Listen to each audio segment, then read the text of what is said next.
নমস্কার বন্ধুরা, রিনার রন্ধনশালায় আপনাদের সকলকে স্বাগত। আজ আমি আপনাদেরকে বানিয়ে দেখাবো বেগুন বাহার। ভীষণই টেস্টি একটা রেসিপি, গরম ভাত বা রুটির সঙ্গে খেতে কিন্তু অসাধারণ লাগবে। তাহলে চলুন দেখে নিন রেসিপিটা। তার জন্য দেখুন এখানে আমি বেগুনকে এই রকম লম্বা লম্বা করে কেটে নিয়েছি, আর বোটা সমেতই কিন্তু বেগুনগুলোকে কেটে নিয়েছি। একটা বেগুনকে এরকম 4 ফালা করে কেটে নিয়েছি। এবার এর মধ্যে আমি দিয়ে দিচ্ছি পরিমাণ মতো নুন, আর দিয়ে দিচ্ছি হাফ চামচ হলুদ গুঁড়ো দিয়ে এবার নুন আর হলুদটাকে আমি বেগুনের গায়ে কিন্তু খুব ভালো করে মাখিয়ে নেব। দেখুন নুন হলুদ খুব ভালো করে বেগুনের মধ্যে মাখিয়ে নিয়েছি। এবার এটাকে আমি একপাশে রেখে দিচ্ছি।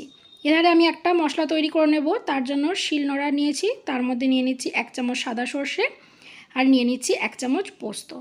আপনারা এখানে কালো সর্ষেও ব্যবহার করতে পারেন, আর মিক্সিতেও মশলাটা করে নিতে পারেন। আর দিয়েছি 2টো কাঁচা লঙ্কা। দেখুন সমস্ত কিছুকে আমি কিন্তু খুব ভালো করে বেটে নিয়েছি।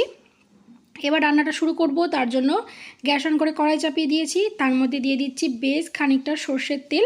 রান্নাটা কিন্তু সর্ষের তেলে করলেই স্বাদটা বেশি ভালো হয়। দিয়ে তেল খুব ভালোভাবে গরম হয়ে গেলে কেটে নুন হলুদ মাখিয়ে রাখা বেগুনগুলোকে আমি তেলের মধ্যে দিয়ে দিচ্ছি। দেখুন বেগুন দিয়ে দিয়েছি। এবার গ্যাসের ফ্লেমটা মিডিয়ামে রেখে বেগুনগুলোকে কিন্তু খুব ভালো করে ভেজে নিতে হবে। একটা দিক বেগুন ভেজে নিয়েছি, এবার উল্টে দিচ্ছি। উল্টে দিয়ে বেগুনগুলোকে কিন্তু বেশ লাল লাল করেই ভেজে নিতে হবে। দেখুন এবার উল্টে পাল্টে বেগুনগুলোকে আমি লাল লাল করে ভেজে নেব। দেখুন বেগুন কিন্তু খুব ভালোভাবে লাল লাল করে ভেজে নেওয়া হয়ে গেছে। এবার আমি বেগুনগুলোকে তেল ঝরিয়ে উঠিয়ে নিচ্ছি একটা অন্য প্লেটের মধ্যে। বেগুন তুলে নিয়েছি। এবার বেগুন ভাজার পর যে তেলটা ছিল ওই তেলের মধ্যে আমি হাফ চামচ কালো জিরে দিয়ে দিচ্ছি। জিরেটাকে খুব ভালো করে ভেজে নিয়ে এবার ওর মধ্যে দিয়ে দিচ্ছি একটা মিডিয়াম সাইজের কুচিয়ে রাখা পেঁয়াজ। দিয়ে পেঁয়াজটাকে খুব ভালো করে নাড়াচাড়া করে কিন্তু লাল লাল করে ভেজে নেব। দেখুন মিনিট 2 সময় নিয়ে পেঁয়াজটাকে কিন্তু আমি এরকম লাল করে ভেজে নিয়েছি। এবার ওর মধ্যে যে আমি সর্ষে পোস্ত আর কাঁচা লঙ্কাটা বেটে রেখেছিলাম সেইটা দিয়ে খুব ভালো করে নাড়িয়ে চাড়িয়ে নিচ্ছি। সমস্ত কিছুকে খুব ভালো করে নাড়িয়ে চাড়িয়ে নিয়েছি। এবার এর মধ্যে আমি দিয়ে দিচ্ছি স্বাদ অনুযায়ী নুন, দিয়ে দিচ্ছি হাফ চামচ হলুদ গুঁড়ো, হাফ চামচ কাশ্মীরি রেড চিলি পাউডার, আর সামান্য একটু চিনি, স্বাদের ব্যালেন্সের জন্য আমি চিনিটা দিলাম। দিয়ে এবার সমস্ত কিছুকে কিন্তু খুব ভালো করে কষিয়ে নেব যতক্ষণ না মশলা থেকে খুব ভালোভাবে তেলটা ছেড়ে যাচ্ছে।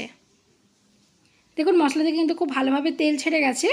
এবার আমি এর মধ্যে দিয়ে দিচ্ছি 1 বাটি জল, দিয়ে ভালো করে নাড়িয়ে চাড়িয়ে দিচ্ছি। দিয়ে এবার এটা ফুটে ওঠা পর্যন্ত অপেক্ষা করব। দেখুন ঝোল কিন্তু খুব ভালোভাবে ফুটে উঠেছে। এবার ভেজে রাখা বেগুনগুলোকে আমি এই ঝোলের মধ্যে দিয়ে দিচ্ছি। বেগুন দিয়ে দিয়েছি, দিয়ে একটু হালকা হাতে নাড়াচাড়া করে দিচ্ছি। দিয়ে এবার এটাকে আমি কিছুক্ষণের জন্য হতে দেব, যতক্ষণ না ঝোলটা বেশ ঘন হয়ে যাচ্ছে আর বেগুনের মধ্যে খুব ভালোভাবে সমস্ত মশলা ঢুকে যাচ্ছে। দেখুন 3-4 মিনিট মতন আমি এটাকে লো ফ্লেমে হতে দিয়েছিলাম। এটা কিন্তু এখন হয়ে গেছে।